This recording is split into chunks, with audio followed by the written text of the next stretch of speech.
we talk football, where we talk sports. I mean, we have so much packed up for you this afternoon to talk about. Super Falcons are getting ready for their game against Tanzania. Yes, the Scorchers of Tanzania, and that will kick off by 6 p.m. later this evening. The Super Falcons, it's like a pre WAFCON game between the Super Falcons of Nigeria and the Scorchers of Tanzania.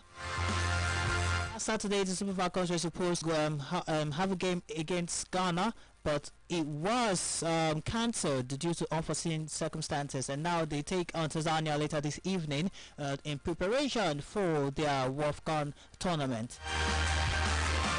Kicks off on Tuesday, and they will kick off against Malawi on Tuesday. Yes, that's the first team that the Super Falcons will go on against. They are already in Morocco. Casablanca is where that one will happen this evening. The WAFCON game between Super Falcons of Nigeria and Tanzania.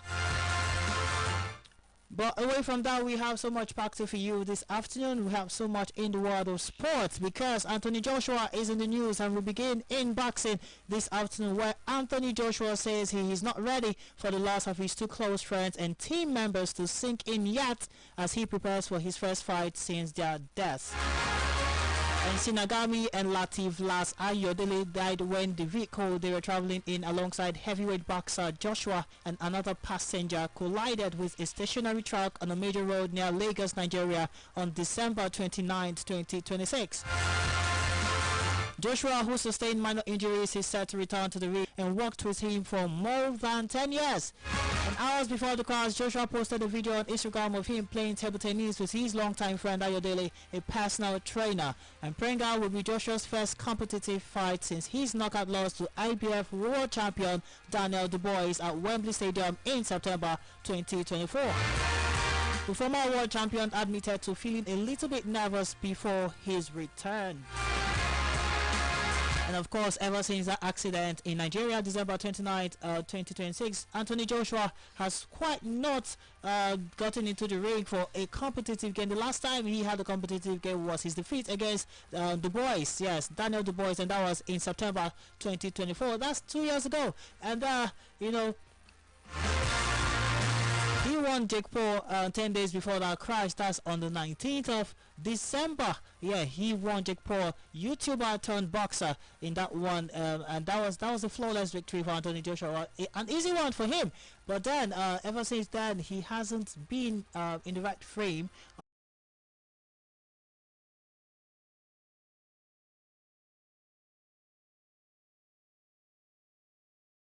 Friends, and somehow I just feel like somehow he would have this guilt that he took them to Nigeria. Probably Ayodele is a Nigerian by name. You can hear that he's Yoruba, but of course the other guy, it's Gami. Gami sounds Algerian, he sounds Tunisian, he sounds Arabic, but then he came to visit Nigeria with his homeboy, with his friend Anthony Joshua, and that was where he met his demise. And sadly, I don't know that to the Hits channel on Tuesday before being deleted. A hit spokesperson told Reuters the video was posted in error by staff who were preparing for the possibility of James joining the side. And James, who is 41 years, announced he was leaving the Los Angeles Lakers in June after 8 years, in which he led them to the 2020 NBA title, his fourth overall. He previously played for Miami between 2010 and 2014. And if you remember, or in case you don't know, James averaged 20.9 points, 7.2 assists, and 6.1 rebounds last season with the Lakers. And he, the 22-time All-Star, is the NBA's all-time leader in games, 1,622, and on points too. He's leading that one in points too, 43,440 points. A return to Florida for James would form a formidable starting five for the Heat alongside fellow new signing and two-time MVP Giannis Antetokounmpo and center. The weather was looking quite sunny, but that's Port Harcourt's rain weather for you. Could be perplexed at some point. It could be confusing, and you think, okay, it's not going to rain, but it's rain out there, and the traffic is quite mad around Abba Road. Something quite funny happening. I don't know why. Most times, if you look at the traffic, at the end of the traffic, no barricade, nothing preventing them, nothing stopping them from moving. maybe stubbornness actually of drivers, and you're trying to not giving up, not saying okay, let me stay, you go. Everyone wants to go. Everyone is in a haste. Everyone is in a rush to go. So, but I think it's something that we have to be. If you are driving, you have to be patient. You have to actually.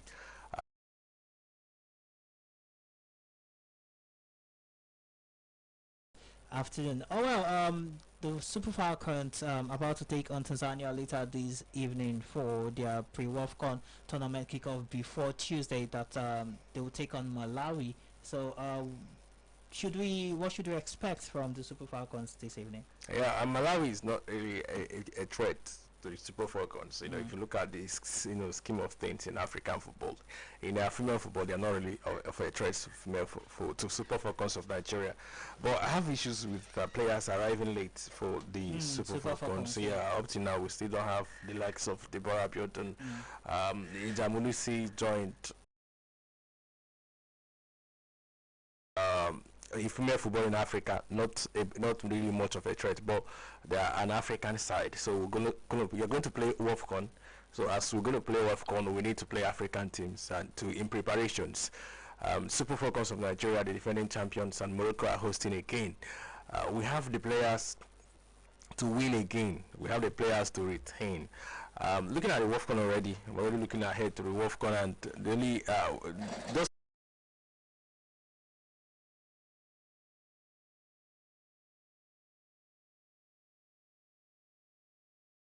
emulate, their football federation try also investing in female football. So for that, for the Super Falcons, we still have the players. The best goalkeeper in Africa is Chiamaka Nnadozie, but it remains to be seen what the coach Justin Madrigal is going to achieve with them this time around the WAFCON, which I know that is not the tactics they used the previous edition that they're going to use this time around. So I think the coach also wants to try out new something, new tactics and new formation, new impressions, of how to set up the side. So I think these are the friendly matches will give you that avenue and that platform for you to try out those tactics, and I know they will go far. They will go far. The least I expect from them should be final, not just semi-final.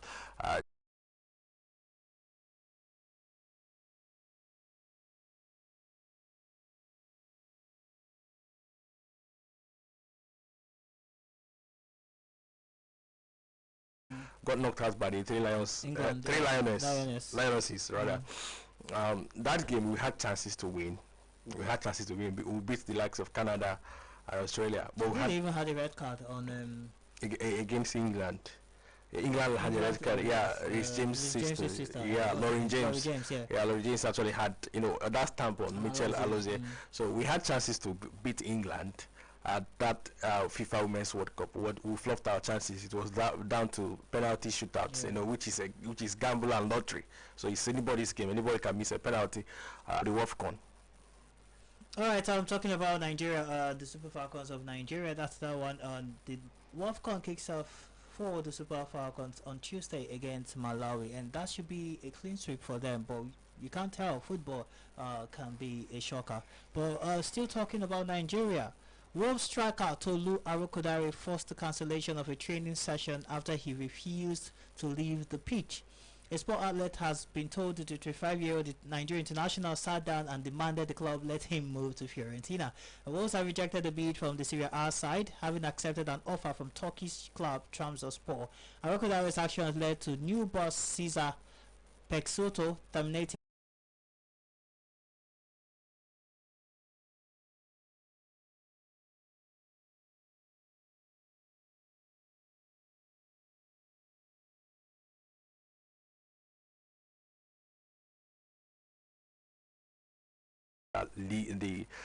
not La Liga. All right. So for him, he's a top striker. I think Wolverhampton Wanderers, if we consider the way they played last season, they didn't really get the best out of him. They didn't really get the best out of him. If you look, he is a striker that banks in the goals. He's a striker that banks in the goals. If you look at look at his career record at in the Belgian Pro League where he played for KRC Genk. In 95 appearances, he scored 36 goals for them between 2023 to 2025. So he spent about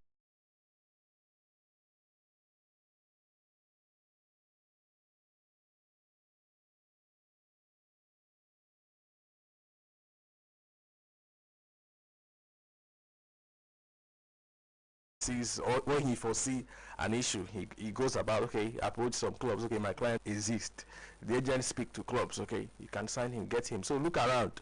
The agent should look around. That's why he's paying the agent. That's why he employed the agent. Look around, get a good club, good options. Clubs are not, really coming in for him like that. Yeah. If there are genuine interest, he would have gotten a club. So I'm not happy seeing him being involved in this palaver with Wolverhampton Wanderers at this point in time. Championship, I just hope he gets a good club. I just hope he moves away from Wolverhampton Wanderers, because if you go down the lane with them in the Championship, it will be difficult for you to get good contracts again. He's still young, with below 30. All right, he's still quite young, and of course we hope that he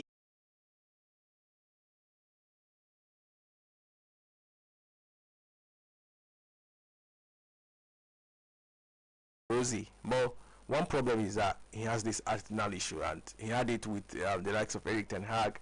It actually, which crippled down to Ruben Amorim. Yeah. Now he was shipped out of Man United. It's a guy that would have, okay, you wait until you tap your authority before you need to. There are some things that you don't need to be involved in, especially when you have a good career or a potential. Yeah, potential.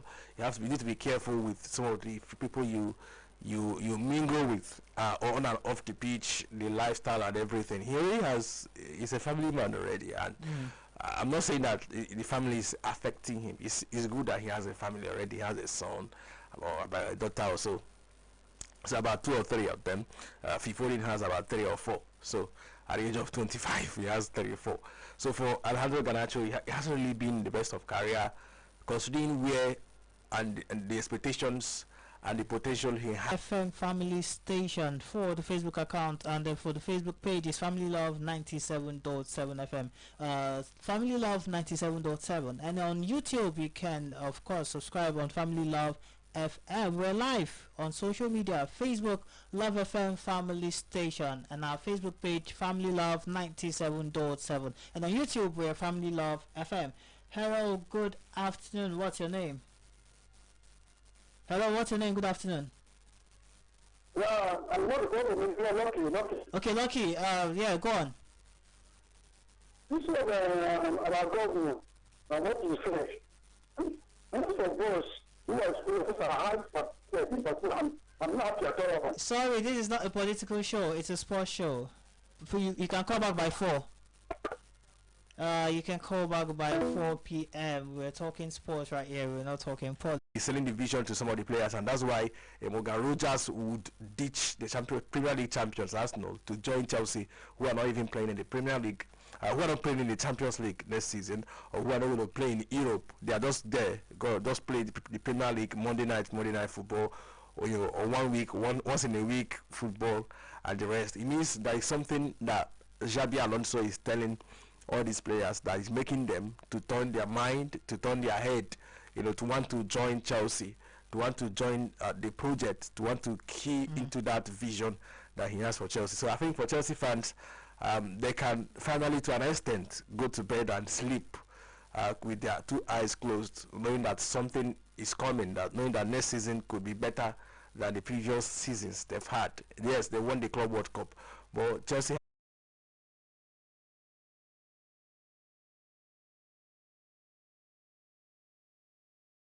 manager they have currently. Not disrespect to the managers they've had in the past 3, 4, 5 seasons, but Xabi Alonso seems like he knows what he's doing, and the handwriting is all there. The fingers are pointing towards Chelsea returning to the top.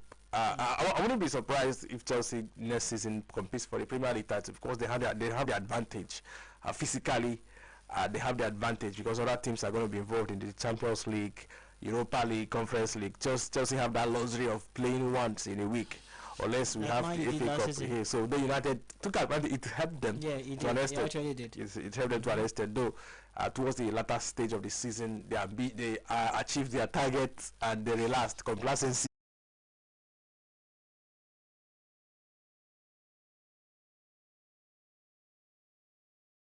Lamine Yamal? Is it Harry Kane? Is it Lionel Messi? Is it Jude Bellingham? Is it Kylian Mbappe? Is it Erling Haaland? Let's see what's some of the football.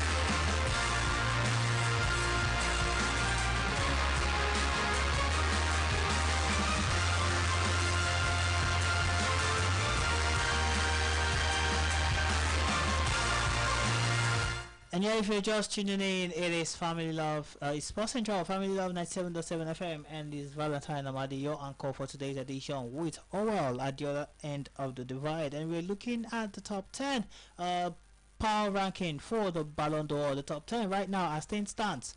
If the Ballon d'Or was to be held today, this plan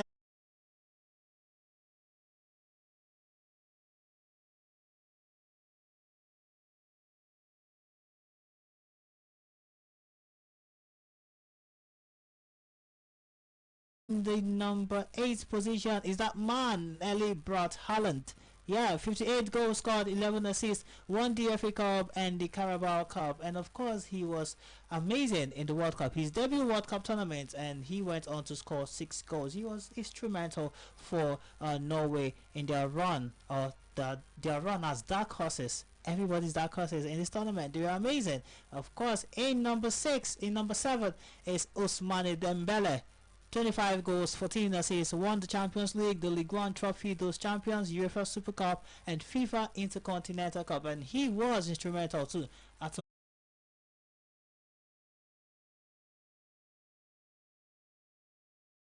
a growing child, is still young, and we expect more from him, but we expect too much from him because of the standard that he has created. And on the number 1 spot is that man, Harry Kane, who scored 73 goals, 8 assists, won the Bundesliga, DFB Pokal and DFL Super Cup, and he scored 6 goals for the Three Lions of England in the World Cup tournament. He wasn't that sharp in the World Cup, but I mean he was able to get 6 goals. At some point there was a game he scored a brace to knock out, was it DR Congo? Yeah, it was DR Congo, and then advanced England to the next stage. So this is the top 10 Ballon d'Or ranking as things stands. Harry Kane, Lamine Yamal, Lionel Messi, Michael Olise, Kylian Mbappe, Rodri, Ousmane Dembele. Yeah. But considering the horrendous tournament that Top Portugal had, the World Cup they had, was quite pathetic and quite underwhelming. He's no longer there. Yeah. So for the season, it wasn't even on top 10. Yeah, not the top 10 because of the if Portugal had gone on to win, or even got to the final, semi-final, he would have had a good a better shout. Though individually he's not really, he doesn't deserve it. He doesn't deserve it. Sorry, have a call. Hello, good afternoon. Yeah, Love FM. Sorry for Somebody go on.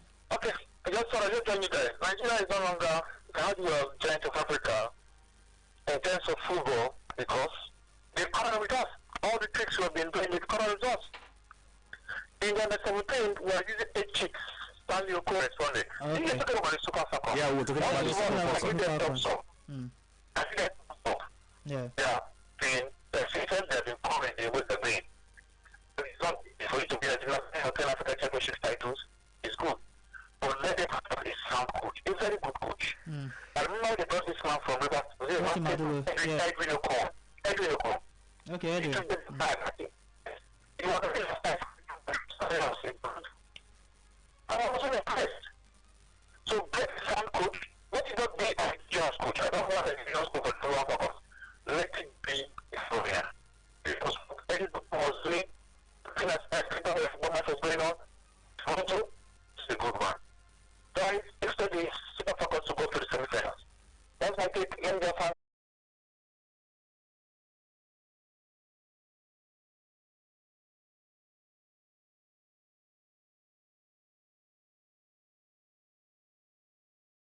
(907) 710-6501, 0907-710-6501, or 0208-4555977. 0208-4555977. Yeah, if you look at the last World Cup, 2022 World Cup, yeah. Messi won the World Cup with Argentina.